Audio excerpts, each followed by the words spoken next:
What's going on, Jerome? So we're back. Take a look at another mock draft. Pro Football Focus lead draft analyst Mike Renner back at it again, and there are some trades for QBs, and let's get nuts. And the Vikings take a defensive lineman.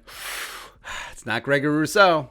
So let's dive on in. So from the graphic, of course, Justin Fields is going to end up with the Panthers, but at 1, Trevor Lawrence, where we're waiting for it. You are going to see the mock drafts where Trevor Lawrence falls from 1. That non-throwing shoulder labrum could be the deal breaker. Shouldn't be, but you know. So Jaguars, Lawrence, 2, Jets, Zach Wilson. And like we mentioned last week, there seems to be a consensus that Zach Wilson is going to go top 5. Like, I haven't seen a mock. Actually, I haven't seen a mock where he's fell out of the top 4, so that's extremely interesting to me. But Zach Wilson, small school kid, big-time arm. You love the talent. You love the moxie. Joe Douglas gets his own guy. They're going to flip Sam Darnold for picks. So, I mean, Jets, Jets. Robert Saleh, it's a brand new day, brand new dawn. 3, Dolphins. So, a lot of mocks have them going wide receiver in this spot, notably Devontae Smith. You could see it, but I think Penei Sewell is just way too good to pass up in this spot. And pair him with Austin Jackson, the first round offensive lineman from USC last year. And baby, you could have a stew going. Oh, Robert Hunt is in that mix as well. Just build a bully up front, and Penei Sewell is going to be that guy for Panthers. So the Falcons traded to the Panthers. I don't know if they would do that. I don't know if they would trade in division unless the Panthers really paid through the nose, and it would have to be a lot. And we're talking like multiple ones just to move from 8 up to 4. Because remember, the guy that they're trading up for, you're going to have to play him twice a year. And for the Falcons, you're letting a local kid, Justin Fields, who grew up and played his high school ball just outside of Atlanta, originally committed to Georgia. You're going to let him out the door? I don't know. But the Panthers, if they want to make this move, hell, maybe they move up to 3. So whatever, but Justin Fields does have the size, does have the arm. I think that he would mesh really well with Joe Brady. I think that would minimize his downside. And man, you got the weapons. You got Christian McCaffrey.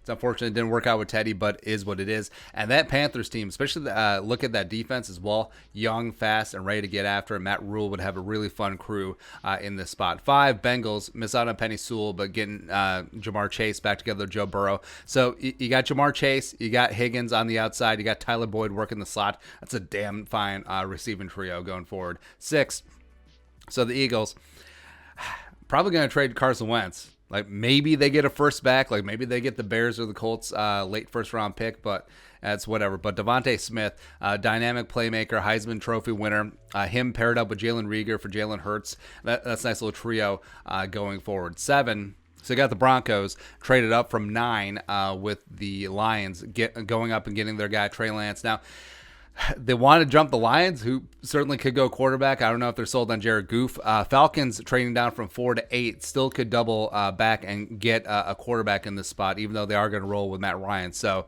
George Payton took out the guesswork going up and getting their guy. Going to compete with Drew Lock, going to beat Drew Lock's ass, and he has that mobility. I think that Pat Shurmur will definitely accentuate what he does well. The accuracy, taking care of the football, plus his arm really is as live as Zach Wilson. So I think that this is a phenomenal spot for him. Plus, NDSU, Denver, relatively close football geography-wise. I think there could be some carryover there. Plus, Garrett Bowles at left tackle. Hopefully they'll fix the rest of that offensive line. And then you got Judy and Cortland Sutton and Hamler and Fant.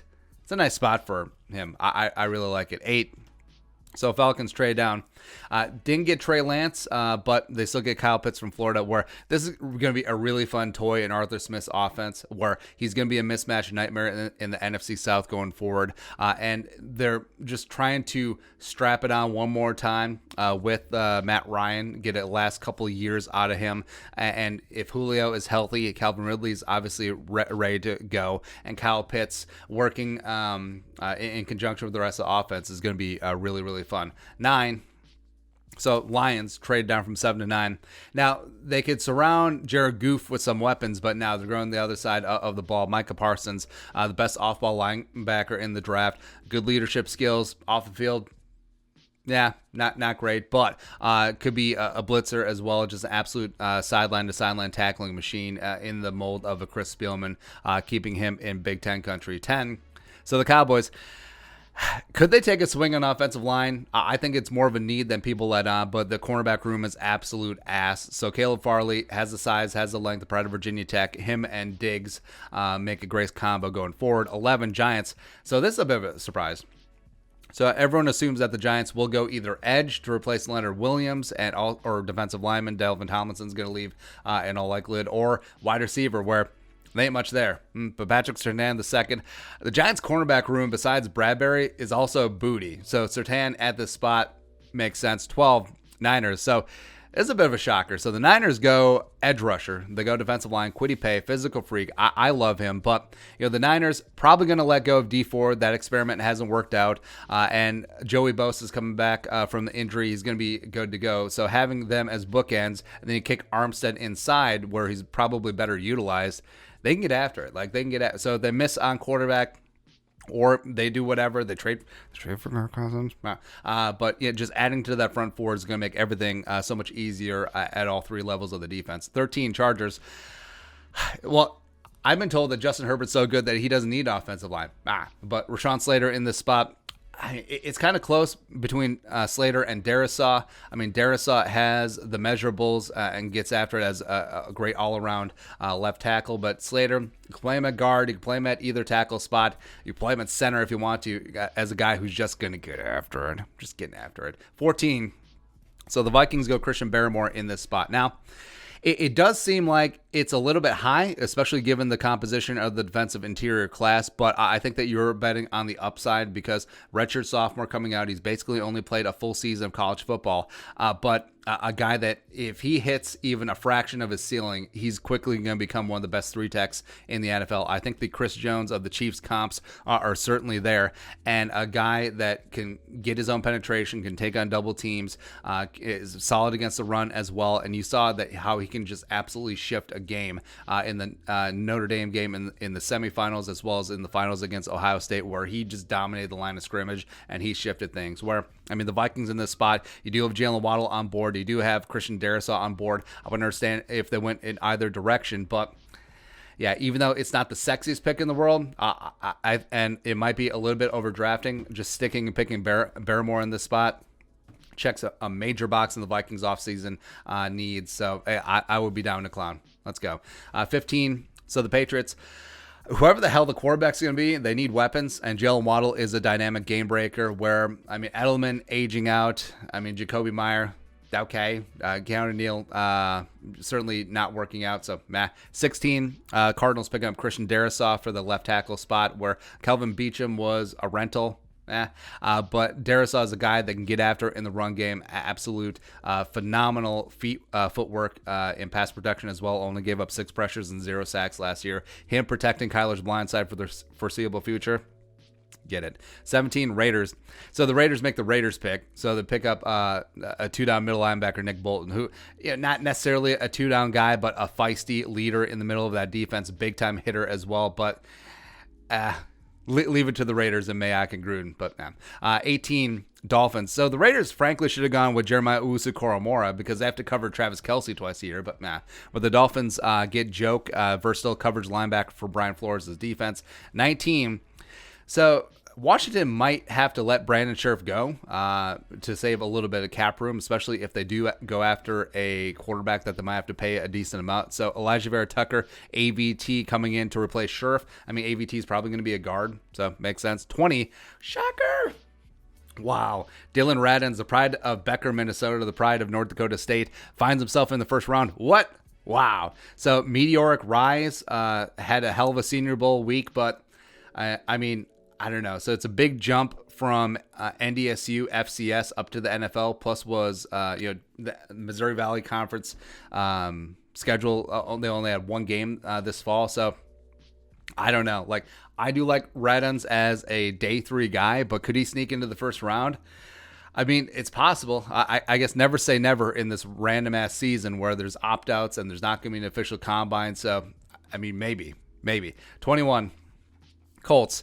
So left tackle makes sense. Quarterback, depending on what happens, do they trade for Wentz? Do they not get him? Sure. But Gregory Rousseau in this spot. So you have Rousseau and Buckner, who are essentially kind of the same guy on the same defensive line. It's crazy. And Mike talks about Ballard always going for length and size on the defensive line, so getting after that, sure. 22, Titans. Edge rusher would make a lot of sense, but they're probably going to lose Corey Davis. So you got Elijah Moore, the wide receiver from Ole Miss, quasi-local, Oxford to Nashville. It's closer to Memphis, but yeah. But also former teammate with A.J. Brown. So Rebel, Ole Miss getting it back together at wide receiver. More weapons for Ryan Tannehill. 23. So you got the Jets to pick from Seattle in the Jamal Adams trade, picking up J.C. Horn. Now, you could surround Zach Wilson with as many weapons as possible, but Robert Saleh needs some toys. So he gets his cornerback one. Overhaul of the Jets' defense is underway. 24. Oh, boy. So the Steelers, for being an 11-0 team, they have a lot of needs. So offensive line, Pouncey's probably going to retire. Villanueva's going to leave free agency. They might have to cut David DeCastro. Running back, James Conner, Benny Snell, meh. And quarterback definitely could be needs if and when Big Ben retires. But, Zaven Collins is like the best parts of Anthony Barr and Eric Kendricks put together. Phenomenal in coverage, has the size, can blitz, can get after it as a pass rusher as well. And yeah. Also, Bud Dupree's probably going to leave. Who's franchise tag last year. 25, Jaguar. So you got Trevor Lawrence in the building. So swinging over to the other side of the ball. Trevor Moehrig, a versatile safety, can play in the box, can play single high, can play split safeties, can do all the stuff. Back end piece as they look to rebuild that secondary. Sure. 26. So the Browns, Olivier Vernon's going to leave, but a physical freak like Jason Wett, opposite of Myles Garrett. I almost said Jason Garrett. I wonder how many sacks Jason Garrett could produce this year. Not his own, but nah. But yeah, it does make sense on the defensive line for Kevin Stefanski. 27. So the Ravens, just annoyingly, every single year this happens where they just get amazing pieces to fall to them. So they're going to lose Matt Judon, probably going to leave after being franchise tag last year. Yannick the Freak is whatever. So they just replace him with Aziz, who ironically, sort of like a combination of Elvis Dumervil, a former Raven and Bronco, as well as Von Miller. Aziz is going to be that guy. I absolutely love me some Aziz. 28. So the Saints are $1 bazillion over the salary cap. They just had to restructure Drew Brees. Okay. They probably can't pay anyone in free agency. They're probably going to have to let Marcus Williams or Ryan Ramczyk go. So they just overdraft Mac Jones in this spot, and then Sean Payton's like, okay, fine. We'll run it back with Jameis and Taysom Hill, and then bring in Mac Jones, and then maybe we'll just get together some sort of stew of a quarterback room. I don't know. But I do like him as a distributor, but first round pick, I don't know. 29 Packers, Rondale Moore, sucks. This sucks. Everything sucks. Everything is horrible. No. 30 Bills. So you can actually go like wide receiver here because it basically is Diggs, Cole Beasley, and I don't know. You like Gabe Davis? But Tevin Jenkins in this spot because they're probably going to lose Darrell Williams, the right tackle, in free agency. Plus maybe John Feliciano, the guard in free agency as well. So Jenkins could play tackle, could play guard. Does make sense. 31 Chiefs. So taking Boogie Basham to replace Tano Pasino. But no, after watching the Super Bowl, O-line. Like this should be Leatherwood. This should be Dickerson. This should be Wyatt Davis no matter what. Like this should be someone or something because my God, that was bad. And 32 Bucks, where it is a shocker whenever a PFF guy puts a first-round running back. But, you watch the Super Bowl. Like Fournette was amazing. Rojo looks pretty damn good. I don't really need running back. Getting an edge guy or a defensive lineman to replace Shaq Barrett and Ndamukong Suh respectively, sure. But running back, they're fine. But yeah, the Vikings at 14 taking Christian Barmore. Now, if this is right after the college football playoffs, I think people will be more excited, but I think it's reached more of an equilibrium. I do think that he is a later first-round guy, but it's a major position of need. Frankly, it might be the biggest position of need for the Vikings, but given the structure of how the defensive tackles are going to go in this draft, could you wait? Maybe, but for me, Barmore's ceiling is so much higher than everyone else in the draft. Even Nixon, even McNeil, even Onwuzurike. So, yeah, if they stick and pick 14 Christian Barmore, I'm in. You son of a bee, I'm in. But your thoughts on our thoughts on Mike Renner's, PFF's thoughts, let us know in the comment section below. Subscribe for daily Vikings takes. Want to support that work, pull us on the Venmo. But until next time, Skol, production value.